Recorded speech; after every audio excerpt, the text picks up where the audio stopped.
അതുപോലെ ഇതുപോലത്തെ വലിയ മൈക്ക്, ആ മൈക്ക് വെച്ചിട്ട് അവർ കാണാതെ പഠിച്ച എല്ലാ ദായും അങ്ങോട്ട് ദ്വാരക്കും. കാണാതെ പഠിച്ചതെന്നല്ലാണ്ട് അതൊക്കെ അവിടെ ചെടിക്കളയാ. നിൽക്കുന്നവരുണ്ടാവും അവിടെ, അവർക്കൊക്കെ ശ്വാസം. ഫത്തുഹൽ തന്നെ മതിരി എമ്പകയാവും ജഹു. ആ സമയത്ത് ജഹറാക്കൽ കട്ടായമാണ്, എമ്പകയാവുമാണ്. എന്തിനകത്തൊരു പേര് പറയും അങ്ങനെ ഹറാമാവുകയും ചെയ്യാം എന്നൊക്കെ അർത്ഥം വെച്ചാണോ? അത് ശരിയല്ല. എമ്പകയാവും നിർബന്ധമായിട്ടും അത് ഹറാമ് തന്നെയാണ്, യാതൊരു സംശയമില്ല.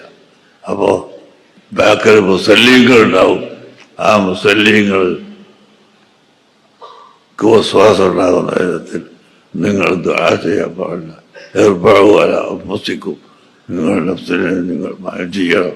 അള്ളാഹുവിൻ്റെ പറയും വൈദ്യക്കില്ലാത്തത് ഒരു അസമ്മ.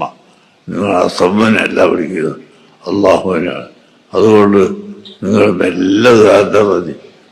ഇങ്ങനെ വിശ്വാസം ഉണ്ടാകുന്ന ആളുകൾ ഉണ്ടാകും. ബാക്കിൽ നിസ്കരിക്കുന്നവരോ അല്ലെങ്കിൽ മസ്ബൂക്കികളോ അതല്ലെങ്കിൽ ഇപ്പോൾ വന്ന് പുതുതായിട്ട് നിസ്കാരത്തിൽ പ്രവേശിച്ചവരോ ഉണ്ടാകും. അവർക്ക് വിശ്വാസം ഉണ്ടാകും എന്ന് കണ്ടാൽ എമ്പകയായി ആകുമ്പോൾ ജഹറാക്കൽ ഹറാമാണ്. അത് കട്ടായമാണ്, നിർബന്ധമാണ്. അത് ഹറാമ് തന്നെയാണ്, യാതൊരു സംശയവും ഇല്ല. അസ്സലാമു അലൈക്കും. പ്രിയമുള്ളവരെ, ഇവിടെ ഇപ്പോൾ കാന്തപുരം AP അബൂബക്കർ മുസ്ലിയാർ പറഞ്ഞ വിഷയം, അത് നമസ്കാരത്തിന് ശേഷമുള്ള കൂട്ടുപ്രാർത്ഥന. ആ ഒരു സംഭവം നടക്കുമ്പോൾ നമസ്കാരത്തിൽ തുടർന്ന് നമസ്കരിച്ചു കൊണ്ടിരിക്കുന്ന ആളുകള്, അതല്ലെങ്കിൽ മറ്റു നമസ്കാരങ്ങൾ നമസ്കരിച്ചു കൊണ്ടിരിക്കുന്ന ആളുകള്, അവർക്ക് ബുദ്ധിമുട്ടുണ്ടാക്കുന്ന രീതിയിൽ നിങ്ങൾ ഉച്ചത്തിൽ ദുആ ചെയ്യുന്നത് അത് ഹറാമാണെന്നുള്ളതാണ് അദ്ദേഹം ഇവിടെ പറയുന്നത്. എന്നാൽ ഇവരുടെ വിഭാഗങ്ങള് ആ ദുആയില് ഉൾപ്പെട്ടിട്ടില്ല എന്ന് പറഞ്ഞുകൊണ്ട് ആ ഉൾപ്പെടാത്ത ആളുകളെ ബിദഈകളാണ്, വഹാബികളാണ് എന്നൊക്കെ പറയുന്ന പല മസ്ജിദുകളും പല ആളുകളെയും കാണാൻ കഴിഞ്ഞിട്ടുണ്ട്. അവിടെ അതുപോലെയുള്ള കാര്യങ്ങൾ നടക്കുമ്പോൾ അതിൽ നിന്ന് വിട്ടു നിൽക്കുന്നത്, ഇപ്പോ ഇദ്ദേഹം ഈ കാലത്ത് പറയുന്നു അത് അങ്ങനെ ചെയ്യുന്നത് ഹറാമാണെന്നാ. ഇത് വിട്ടു നിൽക്കുന്നതല്ല. ഒരാള് നമസ്കരിച്ചുകൊണ്ടിരിക്കുമ്പോൾ അവരവിടെ ഇരുന്നുകൊണ്ട് ഭയങ്കരമായിക്കൊണ്ട് ഉറക്കെ, അത് കാണാപ്പാടം പഠിച്ചത് ഇങ്ങനെ പുറന്ന് പറയാ. എന്നിട്ട് ഇവിടെ ഇരിക്കുന്ന ആളുകള് അയാൾ പറയുന്നതിന്റെ അർത്ഥം എന്താണെന്നുള്ളത് അറിയാതെ ഇവിടെ ഇരുന്നിട്ട് ആമീൻ ആമീൻ എന്നും പറഞ്ഞുകൊണ്ടിരിക്കുക. ഈ കാര്യം ഇത് പച്ച ഹറാമാന്നുള്ളതാണ് AP അബൂബക്കർ മുസ്ലിയാർ ഇവിടെ വ്യക്തമാക്കിയത്. പ്രിയമുള്ളവരെ, ഈ ഒരു വിഷയത്തെ സംബന്ധിച്ചുകൊണ്ട് ചില ഖണ്ഡന മണ്ഡനങ്ങളൊക്കെ നടന്നിരുന്നു. അന്ന് എന്തേ ഇദ്ദേഹം ഇത് വിളിച്ചു പറയാറുന്നത് എന്നുള്ളത് മറ്റൊരു കാര്യമാണ്. എന്തായാലും ഈ നമസ്കാര ശേഷമുള്ള ഈ കൂട്ടുപ്രാർത്ഥന എന്നുള്ളത് അത് സുന്നത്തിൽ സ്ഥിരപ്പെട്ടതാണോ അതോ അത് ബിദ്അത്താണോ എന്നുള്ളത് വിശദീകരിച്ചുകൊണ്ട് ഒരു പ്രഭാഷണം ഇതിന്റെ ബാക്കിൽ ചേർക്കുന്നുണ്ട്. കേൾക്കുക, മനസ്സിലാക്കുക, സത്യം മനസ്സിലാക്കുവാനും അതനുസരിച്ച് ജീവിക്കുവാനും അള്ളാഹു തൗഫീക്ക് ചെയ്യട്ടെ എന്ന് പറഞ്ഞുകൊണ്ട് ഈ വീഡിയോ വൈൻഡപ്പ് ചെയ്യുന്നു. വീഡിയോയിലേക്ക്. എന്താണ് അല്ലാഹുമ്മ ലാ മാനിഅ ലിമാ അഅതൈത വലാ മുഅതിയ ലിമാ മനഅത വലാ യൻഫഉ ദൽ ജദ്ദി മിൻകൽ ജദ്ദ്? എന്താണ് അർത്ഥം? അല്ലാഹുവേ, നീ തരുന്ന ഒന്നിനെ തടയാൻ ആരുമില്ല അല്ലാഹ്. നീ തരാത്ത ഒന്നിനെ വാങ്ങിത്തരാനും ആരുമില്ല അല്ലാഹ്. എന്റെ കുട്ടിക്ക് മാനസിക രോഗം കൊടുത്തതല്ല നീയാണ്. ഞാൻ ചെയ്യേണ്ടത് ട്രീറ്റ്മെന്റ് ആണ്, ചികിത്സയാണ്, പ്രാർത്ഥനയാണ്. തന്നത് നീയാണ്, മാറ്റിക്കൊടുക്കേണ്ടത് നീയാണ്. അംഗവൈകല്യം എന്റെ കുഞ്ഞിന് കൊടുത്തത് നീയാണ്. അത് നിവർത്താനും നടക്കാനും ശക്തി കൊടുക്കേണ്ടത് നീയാണ്. ട്രീറ്റ്മെന്റും പ്രാർത്ഥനയും ഞാൻ നടത്താം. തന്നതാരാ? അല്ലാണ്. എന്റെ ഉമ്മാക്ക് അസുഖം കൊടുത്തത് നീയാണ്. സുഖപ്പെടുത്തണേ അല്ലാഹ് എന്ന് പ്രാർത്ഥിക്കേണ്ടത് ആ റബ്ബിനോടാണ്. അവനാ കൊടുത്തത് രോഗം. അല്ലാഹുവേ, നീ തരുന്ന ഒന്നിനെ തടയാനോ നീ തടഞ്ഞ ഒന്നിനെ വാങ്ങിത്തരാനോ ആരുമില്ല. ഇപ്പൊ ഈ തൊട്ടടുത്ത പള്ളിയിൽ നിസ്കാരം കഴിഞ്ഞിട്ട് അവിടുത്തെ പാവപ്പെട്ട മുസ്ലിങ്ങൾ എല്ലാവരും പറഞ്ഞില്ലേ? അപ്പുറത്തെ പള്ളിയിലൊക്കെ പറഞ്ഞില്ലേ? നമ്മളൊക്കെ മഗ്രിബ് കഴിഞ്ഞിട്ട് പറഞ്ഞില്ലേ? ഇനി ഇശാ ജമാഅത്ത് കഴിഞ്ഞിട്ട് നമ്മൾ പറയൂലേ? എന്താ പറയാ? പടച്ചോനെ, നീ തരുന്ന ഒന്നിനെ തടയാനോ നീ തരാത്ത ഒന്നിനെ വാങ്ങിത്തരാനോ ആരുമില്ല. പിന്നെ എന്തിനാ അള്ളാഹു അല്ലാത്ത ശക്തികളിലേക്ക് പോകുന്നത്? ഇത് പറയുന്ന മുസ്ലിമേ, അല്ലല്ലാത്ത ഒരാളോട് ചോദിക്കുന്നത് എന്താ പിന്നെ നീ? ഇത് പറയുന്ന മുസ്ലിമേ, ഇത് പറയുന്ന മുഅ്മിനത്തായ പെണ്ണേ, ഇത് പറയുന്ന മുസ്ലിമത്തായ പെണ്ണേ, ആയിഷമ്മ, ഖദീജമ്മ, മൈമൂന എന്ന് പേരിട്ട് വിളിക്കുന്നമ്മ, സുലൈഖ എന്ന് പേരിട്ട ഉമ്മ, ഈ നാട്ടിലെ പാവപ്പെട്ട മുസ്ലിങ്ങളുടെ ഭാര്യമാരെ, ഉമ്മമാരെ, ജേട്ടന്മാരെ, ഉപ്പമാരെ, ഞാൻ ചോദിക്കുകയാണ്, ഈ വാക്കിന്റെ അർത്ഥം നിങ്ങൾക്കറിയുമെങ്കിൽ 5 നേരത്തെ നിസ്കാരത്തിന് ശേഷം ഇത് നിങ്ങൾ പറഞ്ഞിട്ട് പിന്നെ നിങ്ങൾ അല്ലാഹു അല്ലാത്തവരോട് ചോദിക്കുന്നതിന്റെ അർത്ഥം എന്താ? പറഞ്ഞു വെച്ചത് എന്താണ്? നീ തരുന്ന ഒന്നിനെ തടയാൻ ആരില്ല. അല്ലാഹുമ്മ അൻത സലാം വമിൻക സലാം, നീയാണ് ശാന്തി, നിന്നിൽ നിന്നാണ് ശാന്തി. എന്നിട്ട് സുബ്ഹാനല്ലാഹ് 33, അൽഹംദുലില്ലാഹ് 33, അല്ലാഹു അക്ബർ 33, പൂർത്തിയാക്കാൻ 100 പൂർത്തിയാക്കാൻ ലാ ഇലാഹ ഇല്ലല്ലാഹ് വഹ്ദഹു എന്ന് തുടങ്ങുന്ന ദിക്ർ. എന്നിട്ട് സെൽഫികൾ എന്താ ചെയ്യാറിയോ? അവിടെ ഇരുന്ന് ഒറ്റക്ക് പ്രാർത്ഥിക്കും.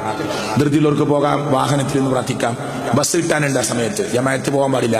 അപ്പൊ ആ ജമാഅത്തിന് പങ്കെടുത്തിട്ട് ബസ്സിലേക്ക് വേഗം പോവാണ്. ബസ്സിലിരുന്ന് പറയാം, ഉസ്താദ് എന്നും പ്രാർത്ഥിക്കണ ഒന്നാ, ഇനി പ്രാർത്ഥന മാറണമെങ്കിൽ കാളി മാറണം. മനസ്സിലാണ്ടോ? എന്റെ ഉമ്മാന്റെ പ്രശ്നമാണോ ഉസ്താദ് പറയണത്?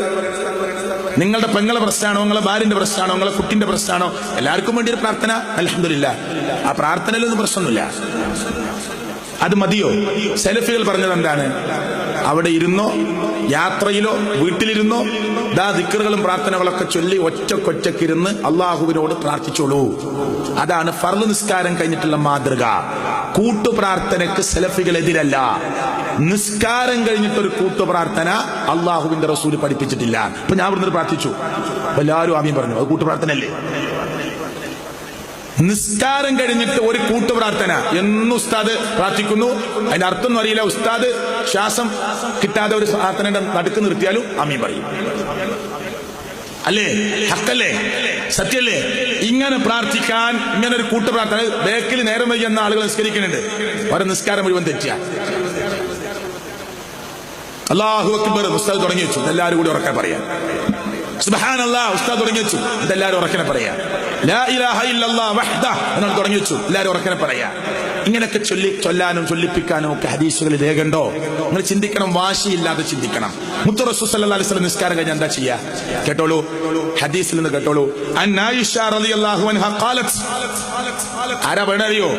ആയിഷ റളിയല്ലാഹു അൻഹ, നബിയുടെ ഭാര്യ, നമ്മുടെ ഉമ്മ, മുത്ത് റസൂൽ സല്ലല്ലാഹു അലൈഹി വസല്ലം പ്രിയപ്പെട്ട പത്നി, ഏറ്റവും കൂടുതൽ ഹദീസുകൾ റിപ്പോർട്ട് ചെയ്ത മഹദി. അൻ ആയിഷ റളിയല്ലാഹു അൻഹ ഖാലത്ത്, ആയിഷ റളിയല്ലാഹു അൻഹ പറയാണ്, കാന നബി സല്ലല്ലാഹു അലൈഹി വസല്ലം, നബി സല്ലല്ലാഹു അലൈഹി വസല്ലമ ആയിരുന്നു, ഇദാ സല്ലമ, സലാം വീട്ടിയാൽ, ഇദാ സല്ലമ, സലാം വീട്ടിയാൽ, ലം യഖഉദ് ഇല്ലാ മിഖ്ദാറ മാ യഖൂൽ, ഇത് പറയുന്നത് വരെയല്ലാതെ അവിടെ ഇരിക്കാറില്ല. ഇത് പറയുന്നത് വരെയല്ലാതെ അവിടെ ഇരിക്കാറില്ല. ഏത് പറയുന്നത് വരെ?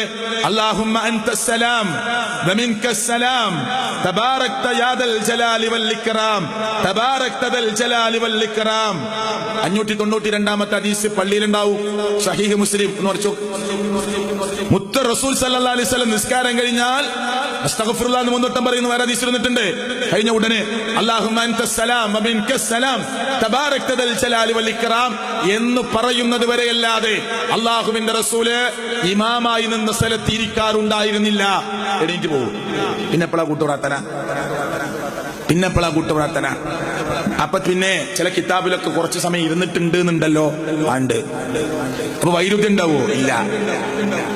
എന്നാൽ കിതാബുകൾ പറഞ്ഞു, ചില ദിവസങ്ങളിൽ മുഹമ്മദ് റസൂൽ സല്ലല്ലാഹു അലൈഹി വസല്ലം കുറച്ച് സമയം ഇരിക്കാറുണ്ട്.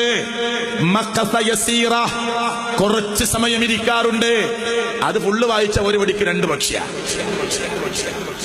എന്തിനാ കുറച്ച് സമയം ഇരുന്നത്? കിതാബ് പറയാണ്, സ്ത്രീകളങ്ങ് പിരിഞ്ഞു പോയിക്കൊള്ളട്ടെ എന്ന് വിചാരിച്ചിട്ടാണ്. അപ്പൊ ആരുണ്ട് പള്ളിയില്?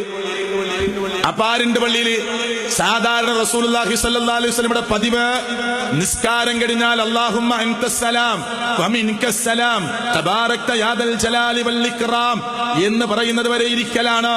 എന്നാൽ ചില ദിവസങ്ങളിൽ മഖസ യസീറ, കുറച്ച് സമയം അവിടെ ഇരിക്കാറുണ്ട്. എന്നിട്ട് പണ്ഡിതന്മാർ പറഞ്ഞു, അങ്ങനെ ഇരിക്കുന്നത് ആ സ്ത്രീകളങ്ങ് പിരിഞ്ഞു പോയിക്കൊള്ളട്ടെ എന്ന് വിചാരിച്ചിട്ടാണ്. ആരാ പറഞ്ഞറിയോ? ആരാ?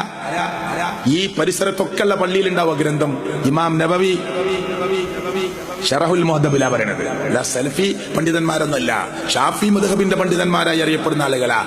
അപ്പൊ ഷാഫി മദ്ഹബ് അനുസരിച്ചെങ്കിലും ജീവിച്ചാൽ മറ്റുള്ളവരുടെ ആളുകളുടെ നിസ്കാരം ഡിസ്റ്റർബ് ആകുന്ന വിധത്തിൽ ഒരു കൂട്ടുപ്രാർത്ഥനയ്ക്ക് തെളിവ് കിട്ടുകയില്ല. മനസ്സിലാണ്ടോ? അപ്പൊ സലഫികൾ ചെയ്യുന്ന സുഹൃത്തുക്കളെ പ്രമാണത്തിന്റെ അടിസ്ഥാനത്തിലാ.